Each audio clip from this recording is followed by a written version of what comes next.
అందరికీ నమస్తే. నేను మీ జర్నలిస్ట్ గొంగడి సీనన్న. మరి సీనన్నేంది మరి ఈ విధంగా రోడ్డు చూపిస్తుంది అనుకుంటున్నారు, రైట్? సో మరి ఈ రోడ్ అయితే మనం చూసినట్టయితే ఇటు నుంచి లెఫ్ట్ నుంచి మరి ఆర్సీఐ రోడ్కి వెళ్ళే ప్రధాన మార్గము. సో ఇటు ముందుకు చూస్తే పోలీస్ స్టేషన్ వెళ్ళే ప్రధాన మార్గము. సో గతంలో వచ్చేసి ఇది 1/1 ప్రభుత్వ ల్యాండ్ అని చెప్పేసి ఇక్కడ సో ఎంతోమందికి కూడా పట్టాలు ఇవ్వడం జరిగింది. అనంతరం తర్వాత కొందరు మరి నాయకులు దీన్ని వెంచర్గా మరి చేసి ఇవన్నీ ప్లాటింగ్స్ చేయడం జరిగింది. సో ఇదంతా చూడొచ్చు. మళ్ళీ ఇక్కడ చూసినట్టయితే సో మీకు జూన్లో చూపిస్తాను. ఇది శ్మశాన వాటిక, అంటే కొందరి ముస్లిం సోదరులకు సంబంధించి శ్మశాన వాటిక. సో ఇది వచ్చేసి ఇది మొత్తం లక్ష్మారెడ్డి కాలనీ అనమాట.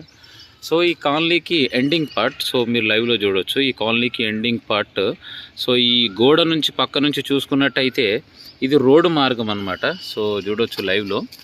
ఇది ఏదైతే ఈ రోడ్డు మార్గం మీకు కానొస్తుందో సో ఈ రోడ్డు మార్గాన్ని మొత్తం ఇక్కడ నుంచి ఇక్కడ వరకు ఈ రోడ్ని కబ్జా చేసి ఫ్లాట్గా మార్చడం జరిగింది. అంటే అక్కడ నుంచి వచ్చేటువంటి ఒక 20 ఫీట్స్ రోడ్ని మరి కబ్జా చేసి ఈ విధంగా ఫ్లాట్ చేసుకొని మరి చుట్టుముట్టు కాంపౌండ్ వాళ్ళు ఏర్పాటు చేసుకోవడం జరిగింది.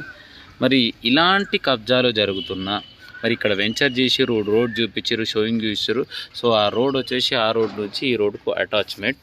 బట్ ఎవరో అడ్వకేట్ అని చెప్పి గుర్తు తెలియని వ్యక్తి ఈ విధంగా మరి రోడ్ని ప్యాక్ చేసి, అంటే అటు నుంచి ఇటు వచ్చే రోడ్ని ప్యాక్ చేసేసి గోడ కట్టి ఇది ఒక ప్లాట్గా ఏర్పాటు చేయడం జరిగింది.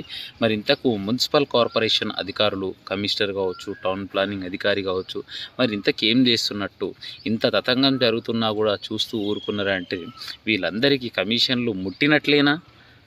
మరి పూర్తి వివరాలు మరి నెక్స్ట్ వీడియోలో తెలిపేస్తాను. సో ప్రతి ఒక్కరూ ఈ కబ్జాపై మీ విలువైన స్పందన కామెంట్ రూపంలో తెలియజేయండి. Thank you.